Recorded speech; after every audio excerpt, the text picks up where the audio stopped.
I was just ordained by Bishop Caggiano. He's the ordinary from Bridgeport, Connecticut. And it was a wonderful celebration. So Father Peter and myself, we were ordained just maybe half an hour ago. I think the oil is still pretty wet on my hands. What attracted me to this vocation, particularly maryknoll? And maybe, if I may, I could probably summarize that in just one word: mission.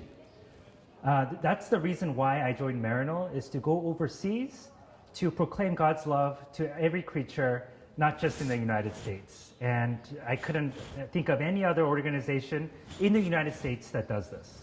So when was a seed of vocation planted in my life? And I think, just to borrow Bishop Caggiano's words earlier, I think it was indeed planted when I was still in my mother's womb. I truly believe that. But when did it start to sprout? It was back in college.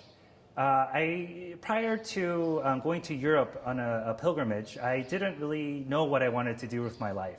But it was that trip that really changed my life. It was very pivotal in that I had a chance to visit Taizé, France. For those who don't know, it's a ecumenical place of prayer. And the founder, Brother Roger, the very night that I actually went, was murdered right in front of my eyes. And witnessing something that dramatic and that violent really sparked something in me to reevaluate what my values are in my life. And eventually, to make a long story short, it led me to a vocation where I would participate in celebrating life, not destroying it. How do I know that I'm called by God? Maybe the short answer is I really don't know. I think it's kind of like a relationship that starts from the moment I wake up and the moment that I go to bed. It's a constant, dynamic kind of searching that I'm trying to do in order to understand what God has willed for me. It could change from day to day, but ultimately, I honestly feel deep down in my heart that I'm called to be a priest for all people. What excites me, what kind of gives me a sense of adventure, is meeting new people, new cultures, not just here in the United States, but all over the globe. Originally, I was very introverted, but that kind of shows you the power and the presence of the Spirit, because I really feel that the Spirit animates not only me, but everybody to kind of go beyond the comfort zones, to engage the newness of life, the freshness of life. I think that's what the Spirit does. It gives new life. So what really scares me, I think just the immensity of the responsibility as a priest of the Catholic Church. I think especially in this day and age, I think all priests, whether newly ordained or those who are very well seasoned, constantly have to be aware of how they engage the world and God's people. So I think this thread, will be constant, at least I'm told, through the rest of my priesthood. So, the attitude of humility, being always open to the Spirit that gives new life. So something that happened yesterday might not be the same today. And I think that's, at the same time, adventurous, but yet fearful. A missionary priest is someone who, to the best of his ability, tries to be the best version that God created him to be. And it doesn't end there. And through this process, inspire others to do the same. The power of prayer is definitely a guiding force, not only in my vocation, but just the way I conduct my life. So thank you so much for your prayers and support. And another is just community. A priest is not ordained by himself, but it's through the community where he receives his mission vision, and also the appeal, and also the I would say the purpose of the priest is to serve people, not just himself. So community would be another important factor in my priesthood. So what am I looking forward to the most as my life as a missionary priest?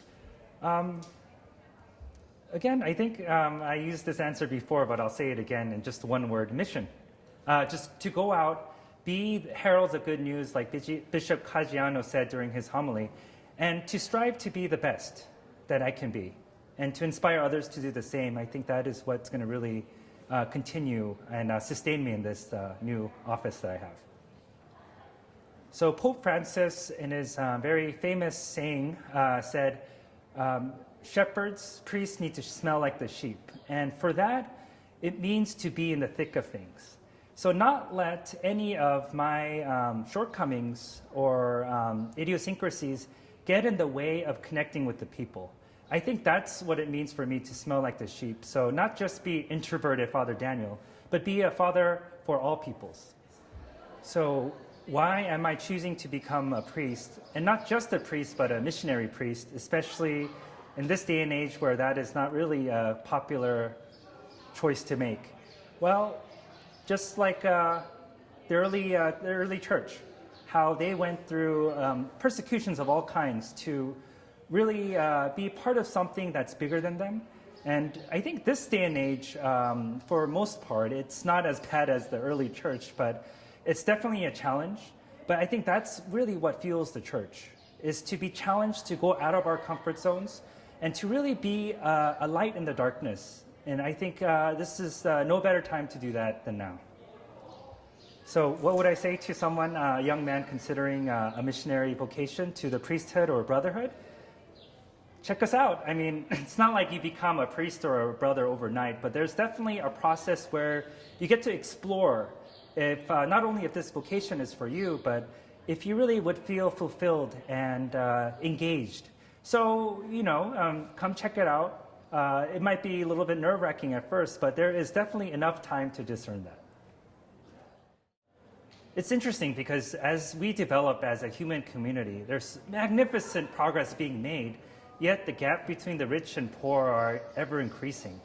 I don't know how I would impact that myself, but it's definitely a concern of mine. And honestly, it wasn't something that came to my attention until I actually went out to the missions. To really see it with my own eyes was something that concerns me to this day. I don't know if I could do anything on my own, but I think with communities like Maryknoller and the people of God, I really believe in unison we could make a tremendous difference.